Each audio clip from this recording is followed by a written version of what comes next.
Hello, Kidney Warriors. James here from Dadvice TV, and this is Dadvice TV Live. That means you can put comments and ask questions, just like we got right here. We got a howdy from Houston, Texas. Hello. And you can interact with me and our guest today. Now, if this is your first time here to Dadvice TV, welcome. And type new in the comments. That way everybody else can say hello and introduce themselves. We have a very positive and very supportive community here, helping each other understand chronic kidney disease, make those simple lifestyle changes, and sometimes those challenging changes to your lifestyle or diet so that you can live a great life with chronic kidney disease and not let it hold you back. Now today, or actually first, in case you don't know who I am, let me tell you who I am before I jump into the book that I wanted to introduce you guys to today. If you are brand new, my name is James.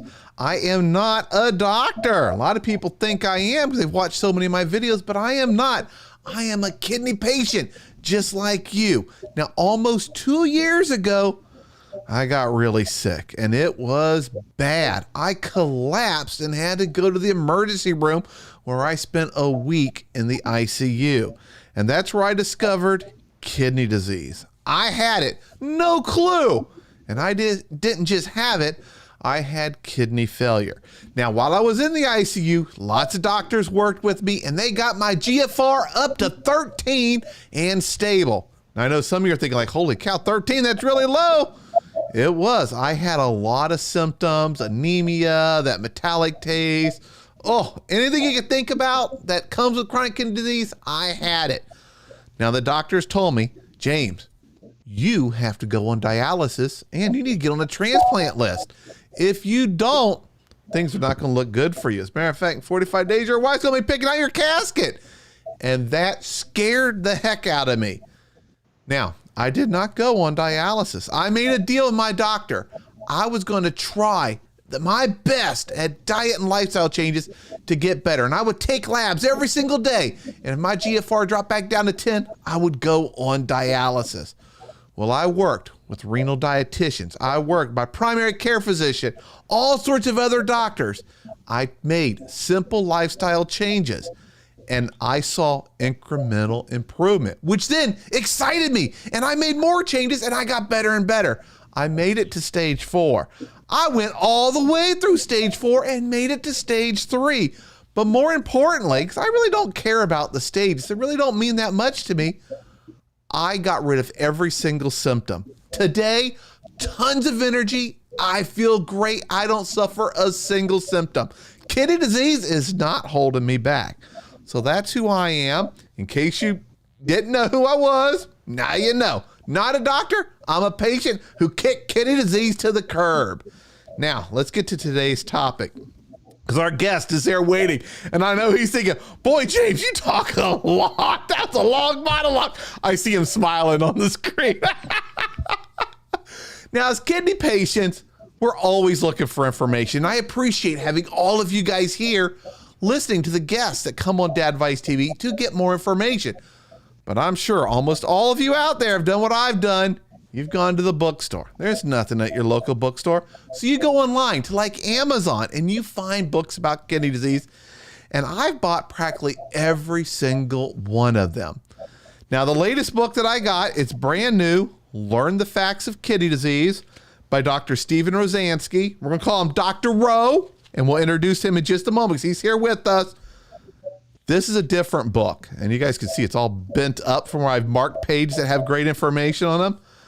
This is the first kidney book that I've ever read that, first of all, it was written by a doctor, which is great. Now I can trust what's written in here. It's not something made up, somebody trying to sell a bunch of pills for $200 a month or something like that with their book. It's written by a nephrologist with over 40 years experience. But more importantly, this book is written to where you can understand it. It makes sense.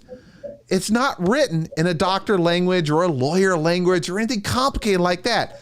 This is written as if, when I was reading it, I thought I was reading my own book. I'm like, holy cow, this sounds like me. I can understand what he's saying. It makes sense. and there's all sorts of great stuff in here. Now, there is a link in the description for you guys to go to Amazon and buy this book, 'cause I know you're going to want to. But let's talk more about it, and let's get the author here, because you guys are going to love him, and this is his first visit and not his last. We have shows planned out into November with Dr. Rowe, and you guys are going to love him. All right, let's bring him on here. Dr. Rowe, hey, how you doing? I'm doing good, James. You flatter me. You're too kind. I'm a talkaholic. You really are. That was very nice. Now, can you tell the folks, tell them who you are, a little bit about your experience, so they can get to know you, and then we'll jump into the book. Okay, well, I'm a kidney doctor in South Carolina, and I came to South Carolina a little over 42 years ago, and started the kidney department at the University of South Carolina School of Medicine, new medical school. And I also started the kidney department at the VA in Columbia, South Carolina. And I worked there my entire career. I also, besides taking care of patients, which was my primary responsibility, I've done a good bit of research, published over 100 publications. And in my retirement, I decided that I wanted to help educate patients, because I felt that there was tremendous amount of confusion, misunderstanding, and that's what I've been doing in my retirement. And I decided to write a book to help patients understand the facts about kidney disease, because there's a lot of hype out there, and people don't understand what kidney function really means. Mm-hmm. They worry a lot about whether they're going to need dialysis, and many patients, as it turns out, are starting dialysis far too early. And I've done a lot of research on the topic of when to start dialysis. So I wanted to get the word out to you folks to understand kidney disease, to understand your risk if you are at risk of ever needing dialysis or a kidney transplant, and to figure out how to, as James would say, kick it to the curb, to either slow it down. I'm using your term. Yeah, that's it. Kick kidney disease to the curb. or prevent it, for that matter. You can prevent kidney disease in your family. It's not just about you. It's for your whole family. Yeah, and that's one thing that makes your book, at least to me, it connected so well. And a few people said, what's the name of it? Learn the Facts of Kidney Disease. It came out this year. And about the first half of it is before dialysis, before needing dialysis. And then the last half, or a good chunk of it, is about if you do need dialysis. And then there's a great glossary for all those medical terms that you're always running into. And you're like, what the heck does that mean? They're all in here. Now, but the one thing I really liked, or there's so many things I liked about this. I like that, like me, those stages don't make sense. I don't like them. And probably the biggest difference in this book is you do not assume that everyone needs dialysis. As a matter of fact, your stand is there's a good chance you don't need dialysis, and here's the things you need to do, including a plan for a diet that's in here to increase the chance that you will never get to that point of making a decision what kind of dialysis you need. Every other book I have, and I have stacks of them, all of them assume you go from stage 1 to 2 to 3 to 4 to 5, and you're on dialysis. And almost instantly at 5, it's dialysis. And even the big kidney groups out there, you know, they're so focused on dialysis and transplant that it's scary for us kidney patients to go there and go like, holy cow, that's what happens. I'm at a 3. Soon I'll be at a 4. 5 is next. And that's as soon as I hit 5, I win dialysis. Oh boy, is that good?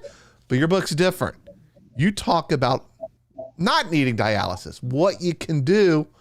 And it's a positive way to look at kidney disease. And you know, I can't say enough about why that is so important when you're reading a book, knowing Dr. Rowe doesn't want you on dialysis. Well, another thing, James, is that you'd be surprised. Even kidney specialists don't know why there's been this massive campaign for everybody to know their kidney number and to know their stage of kidney disease, which is totally artificial, by the way. Those Exactly. stages are totally artificial. And the main reason, James, is what you're all about. It's you have CKD, you're at a higher risk of getting hardening of the arteries, atherosclerosis. And lifestyle changes can decrease your risk of the complications of hardening of the arteries, which are bad, like heart attacks, like strokes, like limb amputations. And you could do that with lifestyle changes, changing your diet. And that's what people really need to learn. But kidney doctors and a lot of GPs don't know it, and they don't spend the time emphasizing the importance of the lifestyle changes. So that's one of the big parts of this book. Yep. Now, can you talk about, you made a comment about the stages, and I agree with it 100%, and you explain it in your book. Can you talk about the stages of kidney disease and why they kind of really don't make sense, at least from the kidney patient point of view? Because it is scary when you get to kidney failure. I had kidney failure. My kidneys were still working. They just weren't working that well. And I still have the exact same kidneys today as I did back then. They didn't heal themselves. Are they still failed? What's your point of view on that? Because I agree with it 100%. So it's interesting. I was talking to a good buddy of mine today and talking about the kidney number. It's called GFR. A lot of your audience may know about it. And it's a long-term glomerular filtration rate. What is glomerular filtration rate? What it has to do with is those tiny little units in your kidney called the glomeruli.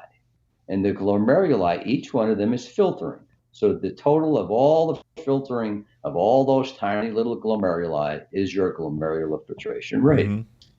Now, they created 5 stages, but guess what? They've moved away from the 5 stages. So you can pretty much scratch off stage 1 and 2. Stage 3 is the kidney number of 30 to 60. And guess what? My friend looked at the lab results. He's in his 70s. And his kidney number was 77. And I said, well, if you look at my book, that's exactly what the right number would be for someone your age. Because the kidney function number, the normal number, will vary according to your age. And if you're over 75, guess what? Half those patients are theoretically CKD3, the GFR between 30 and 60. Does that many people have kidney disease? I don't think so. And so the stage 1 and 2, which would be over 60, the thing to look for is blood or protein. Now, protein is critical. Blood or protein where? In the urine. There we go. In the urine. Yeah. So you could have a higher number than 60 and you have blood or protein in the urine, you may have a problem. And protein is a biggie, and I'm sure we'll discuss that in some of our later talks. But I'll move right on to, stage 3. So are people with stage 3 going to go on dialysis? Highly, highly unlikely. Even stage 4 or 5, depending on your age, it may be 1 in 10 or less. And as a matter of fact, James told me that he liked one of my chapters, which is, I call it Looking into the Crystal Ball.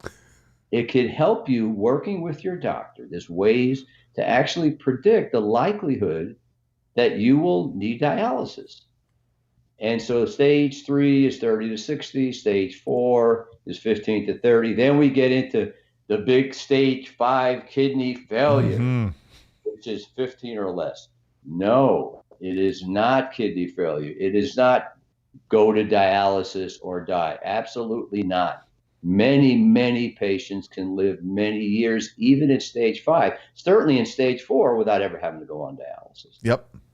And it's a lot of what you do that can help you from getting to that point. And not only that, if you take on these lifestyle changes and these dietary changes that James and other folks like him advocate, you're going to protect your family from getting kidney disease, and you're going to slow down your own kidney disease, and you're going to protect yourself from the ravages of the risk factor kidney disease to give you atherosclerosis or hardening of the arteries. That's the big thing you need to do. Yep. And I was trying to catch up on some of the comments. A few people have asked, what's the name of the book? Let me give it again. Learn the Facts of Kidney Disease. And I've had a number of people say, James, how much is it? It's very affordable. I'm looking at the list price, $16.99 here in the U.S. Awesome. And there's quite a bit to this. A lot of people apparently have read your book also like me, and they are very positive on it also. So those of you that were looking, Learn the Facts of Kidney Disease. There's a link in the description of this video. Go to Amazon. They've got it. And I think it's available worldwide, correct? Because the distributor that you use? Yes. Mm-hmm. Very, very good. You can get it in bookstores around the world. Just request it. Yeah. Awesome. Now, you mentioned that chapter about kind of looking into the crystal ball. That right there is something that I have never, ever had any doctor really talk about. How to kind of figure out your likelihood of needing dialysis in the future. Now, my primary care physician, who I started working with when I was classified stage 5, after I had the kidney problems, that's kind of his attitude. His attitude was, he was looking at the labs. He's like, look, let's get your protein under control. There was blood in my urine. That we were able to make changes and it was going down, and he focused so much on those. Look at this number going down. Let's focus on that. And of course, I'm focused on my GFR. I'm like, I need my GFR to go. I need creatinine to go down for some reason, because that's what everything talks about is your GFR goes off creatinine. So we kind of think creatinine is this dangerous stuff that we got to get it down. And my doctor was focused on, no. We got to look at protein. We got to look at blood. Let's look at like your other labs. How's your heart doing? Let's get you healthy, get you exercising, get that muscle working better. Absolutely. And all of that was the right approach for me. But can you talk more about how you do look at protein to determine the likelihood of needing dialysis? And what can people do to try to reduce their protein leakage? Yeah. So, James, there's a lot of confusion about diet protein and what that has to do with urine protein. Mm-hmm. Now, it doesn't really have much to do at all with the urine protein. A lot of people say, well, I got to stop eating protein because I got protein in the urine. That's going to make me better. No. Protein in the urine is a marker that your kidneys have a significant problem, especially if there's high levels of protein in the urine. And with all the complicated issues and a lot of research on kidney disease and what things can affect it and what we can do to decrease it and stop it, protein just turns up as the number one factor to predict whether kidney function is going to decline. Mm-hmm. The higher the protein level, the more likely that you're going to have a decline in kidney function, which is the reason why older folks tend to lose kidney function slowly. They tend not to have lots of protein in the urine. So there's models using your particular lab data, your history, and you go to your doctor with the information in the book, and the doctor, if they are a kidney specialist, they should know about these models, these prediction models, and they could use your information and say, you got a 0 chance, you got a 10% chance, you got a 50% chance. So you get an idea of what's coming. Now, and we never get that. We pretty much get, if you hear anything, from the patient point of view, the scary side of it, we kind of hear nothing at stage 1, nothing at stage 2. Then all of a sudden it's brought up at stage 3 or 4. And there's never that hope. It's pretty much, hey, we're going to keep an eye on it.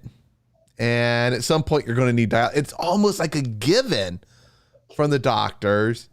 And I think that is a huge part of our education around the world about kidney disease. And that, in a way, I believe that, or I feel that kind of sucks some of the hope and the motivation out of us patients to say, hey, whoa, I got to change my diet. I got to stop smoking.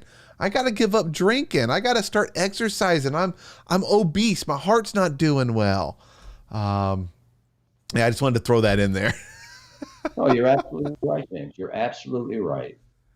And the main, you asked about decreasing the protein in the urine, and we'll discuss this at length, and my book discusses it over and over again. There's two types of drugs that patients need to be on. They're blood pressure drugs. They're called the ACEs and the ARBs, and we'll get into them at another discussion. But it turns out, James, that patients are not getting these drugs. There was a recent publication that said the majority of the patients, this is simple stuff. Everybody who's a kidney doctor should know that your patients should at least be tried on these drugs, especially if they have protein in the urine, to slow the decline of their kidney function. So the idea of my book is to make you, the patient, involved as a shared decision maker. Your doctor's not the one with the kidney disease. Your doctor's not the one that has to worry about dialysis or no dialysis or kidney transplant. It's you. And you need to take charge, learn as much as you can. And your doctor may not be aware of some of the stuff in my book, and you bring it to him and say, this is what I learned in this book. What do you think about that? And why am I not on this drug? And why is, like, for example, my LDL cholesterol 150 when it should be less than 100, and if you're diabetic, less than 70. That's absolutely critical to help you decrease your risk of the hardening of the arteries problems and possibly help slow your kidney progression. It's things like that. Yep. And with this information, you will let your doctor know that you're a knowledgeable patient, and you're going to share in this course of your life with kidney disease. Yep. Now, we got a lot of questions. Let me tell you, people are all excited. And some people have joined late. So I'm going to it's trying not to be an infomercial, but I want to make sure people know the name of the book. The book is Learn the Facts of Kidney Disease by Dr. Steven Rosansky. You can get it on Amazon. People are saying, hey, where can I get this? What's the name of it? There is a link in the description of the video also. Now, you mentioned those drugs, those two types of blood pressure pills that are extremely common.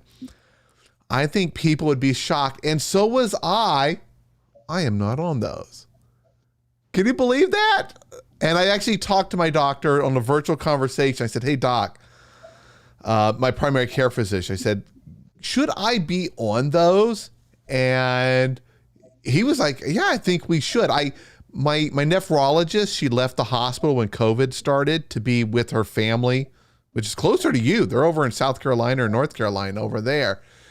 And she was the one who was saying, no, these are the pills he needs for his blood pressure medication. The 9 pills I take a day just for my blood pressure. It's like a snack. So we're going to look at modifying mine once we can kind of figure out how to do it so that I can visit more often, get in there. I do my blood pressure here at home 3 times a day, but of course that's home equipment. And my doctor changing my medication would like to do it there with his equipment and his nurse, just to make sure they've got a good control on it.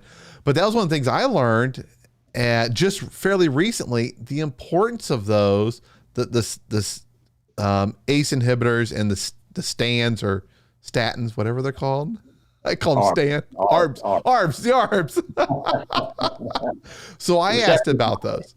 The big word is angiotensin receptor blockers, ARB, and angiotensin converting enzyme inhibitor. By the way, just let me make one correction. Yep. Learn the facts about, because if you put learn the facts of, you won't get the right Learn book. the facts about kidney disease. Okay. So I'm sorry. Yeah. No, that's James, good. I think not everyone should be on an ACE or ARB. Let me start with that. And we will have a long discussion because it gets complicated, because they not only can slow the decline of kidney function, but they can also make it worse, which is a very tricky thing. And there's reasons for that. And there are some people who, even with a decline of kidney function, it may be advisable to continue them. The big issue is Are you at risk? Are you a high protein urine patient with lots of protein in the urine? Then these drugs become more important. If you don't Aha. have the high protein in the urine, these drugs have other benefits. They have heart benefits. They may have other benefits to your, cardiovascular system. But because there's a possible way that they can actually have kidney function get a little bit worse, then it's not necessarily the thing for everybody. Yep. But I think that I don't think, I know these are the drugs that have been demonstrated over and over to have a impact on slowing decline of kidney function, especially if you've got protein in the urine. Yeah. And luckily, I don't have protein anymore. My protein was, I want to say 600, 800 in that range. Got it. Now, there was a question I did see go by on the protein. What is a lot? Because some people have, what I consider a little bit. They might be 60 or it's under 100. Is that a lot? So there's different ways to measure it. The simplest way, and the thing that's not done enough, and anyone who goes for a physical exam, they should not only get their kidney number, but they should have a urine protein analysis, a urine protein dipstick. It's a little thin slice of paper that they dip in the urine, and it can tell, do you have blood in the urine? Do you have protein, and how much? Gives you a rough idea of how much protein is in the urine. So the dipsticks, just to give you an idea, the lowest would be trace. Then it goes to 30 milligrams and 300 milligrams and over 300. But what you want to know, and we used to do this all the time, we didn't have these plug and play, creatinine, plug in that number, and you get a GFR number through an equation that's automatically produced, right? And we'll talk about that GFR, and it's really a mess, but not today. So the main way to get accurate a measure of your 24-hour protein, which is what really counts, is a spot sample. They take a little sample of your urine, and they get the ratio of protein in the urine to creatinine. And so the number there that is a lot would be over 300 when you do that test, over 300. Or somebody who has over 2 to 3 plus protein, or over 300 on that urine protein ratio, that's a lot. Those are the people that have a lot. If you have trace or 1 plus, that's pretty low. 1 to 2 plus is metza, and 2 to 3 plus and on. 4 plus is for sure a problem. So that's kind of a rough gauge of the protein. Yeah. And then the other way to do the protein, the one I hated, was the 24-hour collection. Oh my goodness. Well, James, the 24-hour collection is what we used to do. We didn't have these equations, and here's what we used to do. It's in the book. So let's say so if you look at your lab test, not only do you have that GFR, but you got a creatinine. Simplest and quickest way to get a rough idea of GFR, 100 divided by creatinine. So if it's 3, it's 33. If it's 2, it's 50. That's a rough idea. And we used to just go with that. We didn't go with 55 or 64. We didn't know from, these GFR numbers that people are obsessing by. And I think, frankly, personally, I think we're better off. And I think a lot of patients were better off. But deal with the world we live in. I mean, the idea of having people know what their kidney function number, there's a basis to it. Like I said, it's a risk factor. It's important for drug dosing. And some people are at risk. So we need to identify that. Yeah. And the GFR, just for those that are listening, when I first diagnosed, oh my goodness, my GFR, to me, my world revolved around it incorrectly. And 1 point up. Oh, I was so excited. 3 points down. Oh, it was like, what the heck happened? It took me so long to realize that this 4 or 5 point swing either direction is perfectly normal. And my doctor, to prove it to me, I got labs in the morning at his doctor's office, and then I went to the hospital and got labs in the afternoon. And they were not the exact same, but they were within the range. They were so close, but they were a little bit different. And he kept telling me, James, don't focus on the GFR. Look at trends. That's another thing you talk about in your book. Look at trends. Where is it going? Is it doing this? Going up and down, staying in that same range? That's stable. And a lot of us kidney patients, we look at our GFR, and a single point or two swing can make our day or crush our hopes. I know. Well, the thing is, James, there was an easy way to do it with creatinine, like I just described, 100 divided by creatinine. But the other thing about doing 24-hour urine, to get the actual amount of creatinine in the urine, to get a real kidney function number, that's not see, the GFR that you get on the lab report is called eGFR. Yep. What does E stand for? Estimated.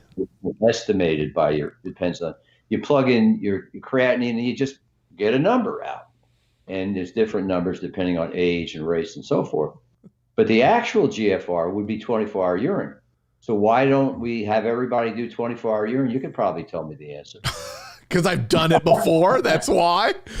Carrying around a thing to pee in, storing it in the refrigerator. Does it work when you're going to? It's probably easier now with COVID, but when you're going to work, no one wants to open up the company fridge and see a big old thing that says "not apple juice." Right. Well, the other thing is most people don't collect it properly. Yeah. And anyway, I go into that, and I think if there's a doubt, there are some situations where that GFR number may be way off, that estimate, especially if you are total vegetarian, you have very little muscle mass, you're just this is the estimate is for the average person of a given age, just the average person. And it may not be a true value for you. And let me tell you something else, James, that there is a true measure of glomerular filtration rate. Do you know how close the estimated glomerular filtration rate comes to this gold standard, which is a complicated test to do? Oh, I have a feeling you're going to tell me it's quite off. It is quite off. It's like off by 10 or 20%. Oh, that is a huge amount. That's why, to me, after listening to my doctor say it over and over and over, I finally realized my GFR to me doesn't matter. My stage doesn't matter. To me, it's be healthy. Keep being healthy. How do I feel? What symptoms do I have? How do all my labs look? If my sodium's too high, I need to make adjustments and get it back in the standard range. And it took a long time for me to realize that's the way to go after kidney disease. Improve my quality of life. Focus on the things that I kind of could change fairly easily. If I'm getting too much sodium, I can cut that back in my diet and get to where I need to be. Yeah. I can't lower my creatinine tomorrow. Yeah.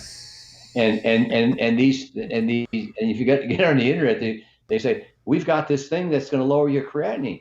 But you know what it means? It doesn't mean a thing, because there are ways to lower creatinine, but that doesn't mean you're checking kidney function in any way. Right. Because creatinine is just a marker of the glomerular. It's a marker used to estimate glomerular filtration. And we'll get that in detail in another talk, but it's an estimate.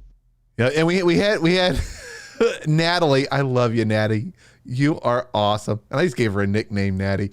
I've actually talked to my wife about her. I said, oh, this one girl, Natty. That's what I call her. She had a funny reason on why we shouldn't be doing the 24-hour urine test. She said, try doing it when you're a girl. Oh, yeah. I never thought about that, James, because I dealt with veterans. Well, which are some female, but yeah, right. Yeah, it was never good. Luckily, I only had to do it while I was in the hospital and when I was at home. But I thought, what am I going to do if I do this at work? And I'm like, I'm going to have to store this in the fridge. I'm going to take it with me into the restroom, bring it back and put it in the fridge. Who wants something that came from the restroom going in the fridge? And I've had patients back in the day bring 3-gallon jugs of their urine because they made that much urine. No, it was not a pretty sight. They're staying hydrated, that's for sure. Maybe a little overhydrated. Right. Oh, yeah. Now I'm gonna pop up some of these questions here. We've got some great questions here. Here's one. How often do you recommend kidney patients get their labs? Okay, so again, kidney patients are a spectrum. Let's just, for simplicity, talk about 1 through 5 stages. If you're in the first 3 stages, well, let me back up. Let's eliminate stage 1 and 2, because now if you go to the doctor and you get a lab test done, they say that under 60 defines you as kidney disease, but it's got to be under 60 repeated over 3 months to make the diagnosis because of this fluctuation we're talking about. Yep. And so if you go to your doc and they get 150, they got to check it again within 3 months, and it's got to be less than 50 or less than 60 for sure to even say, okay, there's kidney disease going on. Now, how often a patient needs to be followed is determined by whether they have the protein and whether they are a patient who is at risk to lose kidney function more rapidly. And not only that, it also depends on what medicines you're on, because some of the blood pressure medicines, as we talked about, can raise potassium. Those are the ACEs and ARBs. They raise potassium. They can lower GFR. So, and if you treat it for high blood pressure, you certainly need to check your electrolytes immediately, because anyone who's treated for high blood pressure needs to be on a diuretic, a water pill. And the diuretics can cause potassium to drop. Some diuretics cause potassium to go up. And so you don't want to take a chance. I've actually had this. I had a patient that came in, was started on a diuretic, and the potassium went so low, they became paralyzed. They dropped out. Yeah. And they hit their head. It was a big mess. Anyway, so you got to check the potassium after you start on a diuretic. So every situation is different, but in general, if you have stable kidney function, twice a year would be fine, I would think. Yeah. Very good. And there's one thing I kept wanting to mention, and I kept slipping my mind about GFR, and you've touched on it a few times, but I'd like to just emphasize it a bit for everyone that's out here. When we talk about the GFR, say you've got a 60, or you say you're 59, you're under 60, you got a 59. Can you talk about why it's not exactly the same if the person is 19 or if the person's 72 with the 59? That we're not, it's not the same seriousness. Sure. Can you talk about that? Yeah, exactly. That's a good point, James. So the normal, let's say, for people under 20 is going to be about it's actually over 100. It's 100 to 120. And the normal, actually, I got a chart in here. The normal actually drops down with each decade. So when you get to 75, the normal is around 75. Okay.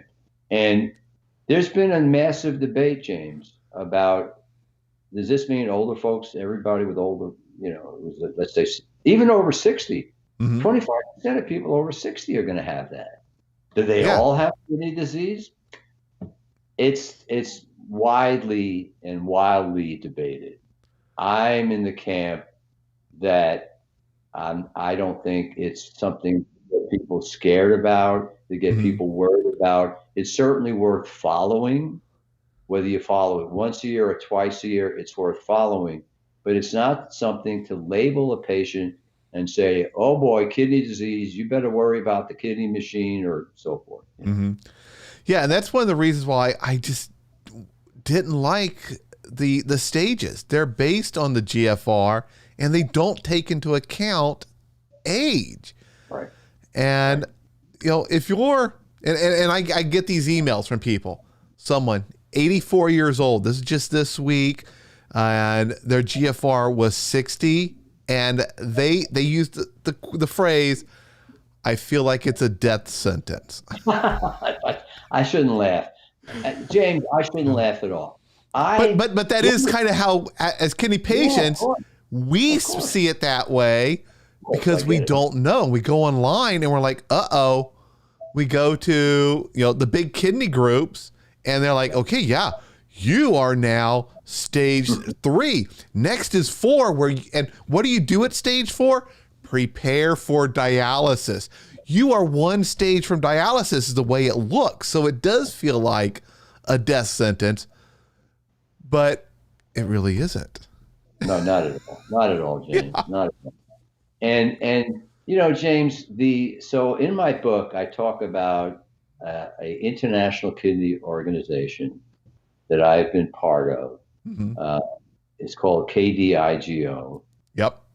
And KDIGO, you guys can look it up. They have a lot of stuff online. And this is an international group of kidney experts that are dedicated to making people understand kidney disease and get the best treatments, And one of the things that came up in the guidelines, because once these stages came out, I got a buddy of mine, and I said, Randy, they come up with these kidney things, and I'm getting reams of consults with people with 50 GFRs, EGFRs. And he said, yeah, the stages where EGFR was great for kidney business. But it turns out that there's way too many patients with stage 3. So the kidney organization suggests you got to be less than 30 or consider referral to a kidney specialist when you get to be less than 30. Mm-hmm. You got such a massive group of people that are 30 to 60. Yeah. If it's half of all the people over 75, that would overrun every kidney doctor in the world. And if they were all going to kidney doctors. Fill those dialysis centers, get those bays full. Now there's a little bit of confusion in the chat, so let me try to help clear this up. So people are saying, hey, does a GFR take into account age? Yes. Your eGFR, your estimated glomerular filtration rate, does take into account your age. Where age isn't taken into account is what stage they classify you in. So if you are 85 and your GFR is 60, that is just slightly below normal. But the perception is, holy cow, I'm half of where it should be. They look at it like, whoa, it could be 120. I'm half of that. And you kind of fall in that stage where it's almost like they're pushing you early. Like Natalie said, she feels she was pushed early into dialysis. It kind of makes you look at it. Okay, I go to the big kidney sites. What is stage 3? Stage 3, it tells you get ready for stage 4 pretty much, which is the dialysis prepare stage, and stage 5 is dialysis. So that's kind of what I was meaning by the stages don't take into account your age. And your GFR, it may not be perfect, but it may not be as bad based on the age that you are. You may be a lot closer to what is considered normal, to where you don't have to stay awake at night scared that one day you're going to have to go on dialysis. Yeah. One of my biggest peeves, James, with the stages is, as we said, they call stage 5 less than 15 kidney failure. And I hate that name. So many older folks get into that stage, and my feeling is they may lose kidney function so slowly, and nobody lives forever.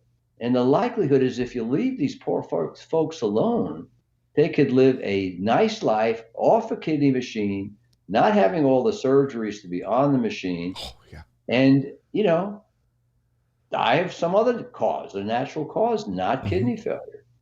So that's one of the things that I will address in another one of our discussions. But yes, the trend in the U.S., we started the trend, is to put people on dialysis at levels over 10, which is called early. And if you look my name up, I have a lot of papers that you can find online about this whole topic. But we'll save that for another show. Yep. So I'm going to ask Natalie. Hey, Natalie, what was your GFR when you were placed on dialysis? You're going to get to know Natalie really well, Dr. Rowe. I don't think she's missed a show. She's here all the time. Very supportive, lots of information. She's very engaged in the chats. So I need to talk a little bit because it takes about 20 to 25 seconds for her to hear what I say. There's a delay with YouTube and Facebook, so then she can respond. And we'll see what her GFR was. I bet you it probably was above 10. That's what that's my feeling. But I see that so often. And even with me, when I got up to a 13, I was stable to a 13. They got my potassium up. My potassium was critically low. And it said critical on all the documents. Natalie says she has to look it up on her labs where she was. But they were they were ready to put access in right there. Yeah. And they were talking about, we might have to do an emergency access. Yeah. And I'm looking it up and I'm like, whoa, it usually take like a month to heal and they could do emergency. It's not as good. I didn't need it, but they were wanting to. They were trying to. Yeah. Well, James, not only are older folks put on, more than half are put on over 10, but 20%, 1 out of 5 were being put on over 15. Crazy. And how that came about is a long story, but very disturbing to me. Very, very disturbing to me. But I think we're moving, because of my research and research of some of my colleagues, we're moving away a little bit from that, starting so early, but not a lot. I actually have something that may come out in a major kidney journal about that, just this question. We haven't really seen, looking at the U.S. Data on people starting dialysis, even though the information's out there. Starting early is no benefit. You actually live longer if you start later for most patients. Mm-hmm. But there really hasn't been a lot of not much change in the starting dialysis early. Yeah.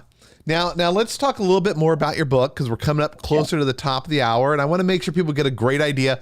I see a lot of people saying, I'm going to buy the book. What's the name of it again? Learn the facts about kidney disease. And I'm going to bring you up here with your name so they can see it, by Dr. Steven Rosansky. Right there. It's on Amazon. It's $16.99. This is a very affordable book. Tons and tons of easy to follow, easy to understand information. And throughout it, whenever you go to a section, it'll tell you, hey, here's what it is. It'll explain. I'm trying to find one here. And then kind of what you should be doing, what you need to talk to your doctor about. And when you talk about values, you're giving numbers. So instead of saying, hey, if X is high, you're saying, hey, X should be under 150. If not, you got to talk to your doctor. Here's why that's important. And I'll tell you, in my opinion, if I was given a book like this when I was diagnosed, life would have been so much easier in the beginning, because I would have already been like, okay, I've read this, my protein leakage, we're getting it down. I would feel good about that. I would understand that means I'm less likely to need dialysis by getting it down. There's hope by learning that. And so much of what you talk about in here, when I was reading, I was like, oh, I went through that. I did that. I had to do. I remember getting to that point in my treatment and doing that. And some things I just did because my doctors told me to, and I wasn't sure why. And your book definitely helped explain why. Now, you wanted to talk about the different things that are in your book. Do you want to kind of summarize for people? Hey, here's the main chapters, kind of what you cover, so they have a good idea what's in there. Let me start from the end.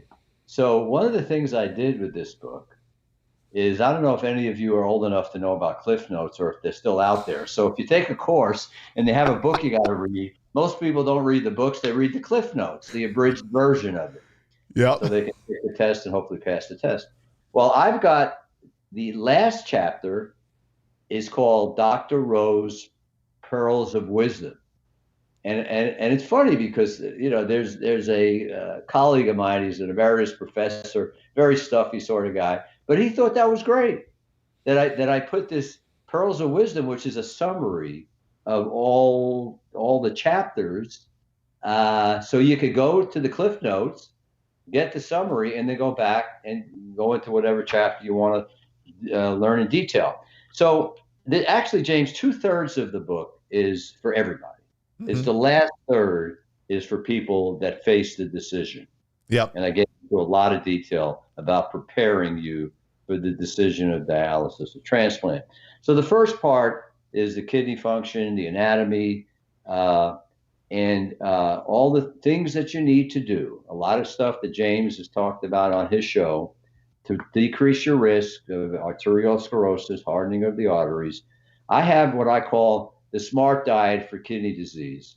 And people say, whoa, did you is that trademark? No. I mean, I just use common sense, which James does. It's basically a plant-based diet. Mm-hmm. It's relatively low in protein, the usual stuff, low in saturated fats, low in sugary foods, low in carbohydrates, low in processed foods, high in fiber. And so it's not just about low protein may slow decline of kidney function, which we can talk about in another one of our appearances.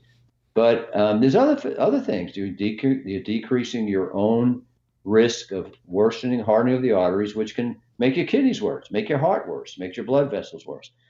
Then I go into reversible declines. Very important. Very, very important.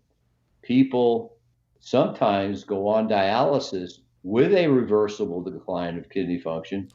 No one ever looks back. So I advise anyone, if all of a sudden you've gone into the doctor and they take you into the hospital, they say, we got to put you on dialysis because your kidneys totally are gone, and you were okay, you want to know if they recovered. Okay. So we'll talk about reversible. And then I spend a lot of time on the things that actually work to slow the loss of kidney function. Mm-hmm. And the next section of the book I call Looking into the Crystal Ball. Which of you folks have to worry about your kidney function getting worse, or whether there's dialysis in your future? I talk about all the electrolytes that you'll have on your blood test. I talk about diuretics, which are very common for anyone with kidney disease. Then I get into the bone disease and anemia of kidney disease, get into a lot of detail on that, talk about calcium and phosphorus and things relate to the treatment of anemia and treatment of what they call bone disease or kidney disease, related to phosphorus, calcium, vitamin D, things like that. In the last section, I spent a lot of time for preparing for renal replacement therapy, which is dialysis or transplant. And my title there is Timing of Dialysis, a lower EGFR may be the preferred approach. Not for everyone, but it may be the preferred approach for a lot, if not most patients. And I talk about how patients should prepare, and I talk about all the advantages and disadvantages of all the types of dialysis and all the types of kidney transplantation, like James mentioned. And then I got the last chapter is my Dr. Ro's Pearls. Dr. Ro, by the way, is a nickname I was given by my patient and my staff. It's much easier to say. And there's a glossary, and I am proud of this book because it's very well referenced. I mean, I don't know how many people are going to look at any references, but it is well referenced, and the references are current. This book just came out in March, and the references are current. And then the last thing is, anything you want to look up, I've got a great index. I had a person do a great job on an index. So any particular topic, the words you want to look up, you go to the index, and you'll find what you're looking for. So that's it. Yep. Awesome. And Ray out here was asking, he said, hey, I'm going to have to look, see if it's available in the UK. Ray, it is when Dr. Rowe and I talked a few days ago, I told him, I said, hey, where is this available? And remember, I said, can your publisher make it available worldwide? And he looked and said, yes, they can. So everyone should be able to find it at their, at Amazon or wherever. There it is. Learn the Facts About Kidney Disease. Great book. Now we've got a few minutes left, everyone. Are there any questions that anybody has for the doctor? If you do, go ahead and post it. Now remember, we can't treat anybody. But if you have general questions like, hey, what about this? Can you give us your opinion on something like that? Oh, we've got so many great comments about great episodes and thanks for you being here and all that. Oh, Natalie did find her GFR. So actually it wasn't that bad. All right. Natalie's GFR was 8. Yeah. So, and then it went up to 16 2 days later. Oh, wait. Okay. It started out good. I thought she was put on the right time. Okay. Natalie, don't listen to that part. I don't want to make you upset and make you think or let you know that they might have rushed you onto dialysis. Her creatinine was a 6.03, but then it went down to 3.73. Mine was way over 3.73 at times. All right, I don't want to ruin Natalie's week here. Someone said, "What's your EGFR?" Your kidneys are healthy, I'm assuming, since you're a kidney doc and you know how important lifestyle and all that is.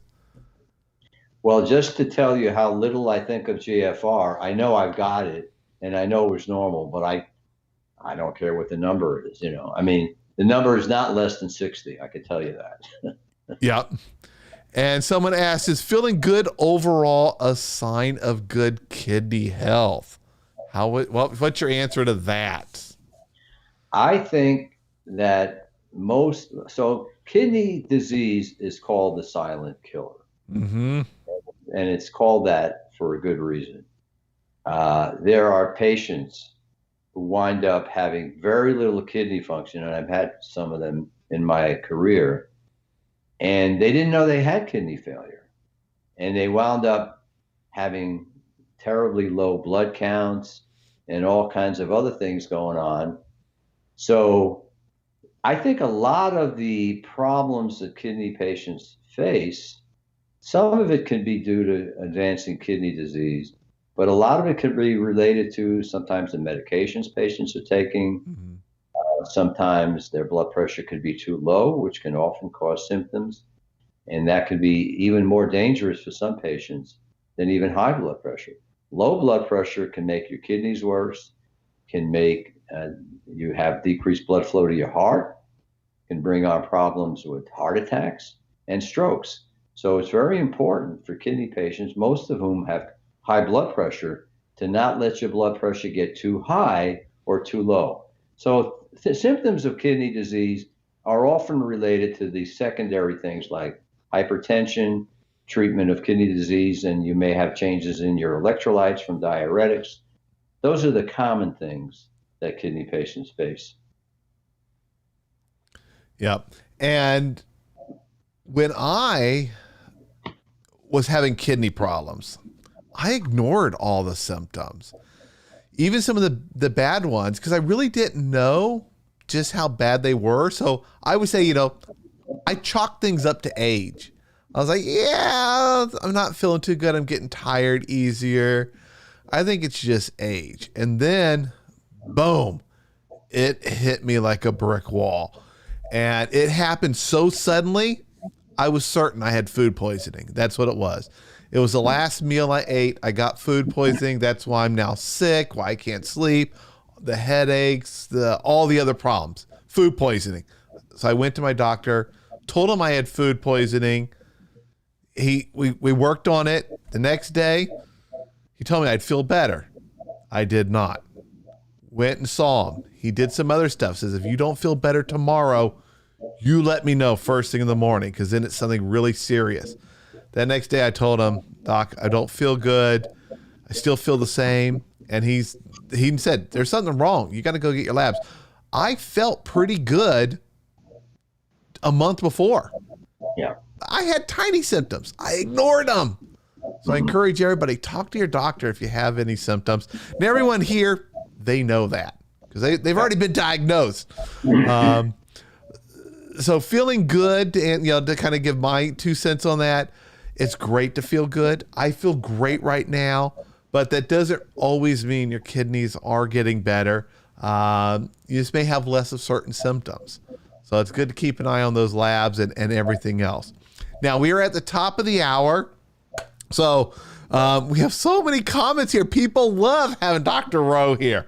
As I mentioned earlier, everybody, this is just his first visit. We've planned lots of shows. Dr. Rowe definitely wants to help kidney patients. Now, he does have a Facebook group, and you guys should definitely go and join that. The link is in the description, but also go to Facebook and search for Learn the Facts About Kidney Disease. You'll find his Facebook group. Make sure you're enjoying that. Lots of great information. One of the cool things is Dr. Rowe likes being active on social media. So post some stuff. Now, he can't treat you. You can't say, hey, Dr. Rowe, here's my labs. What should I be doing?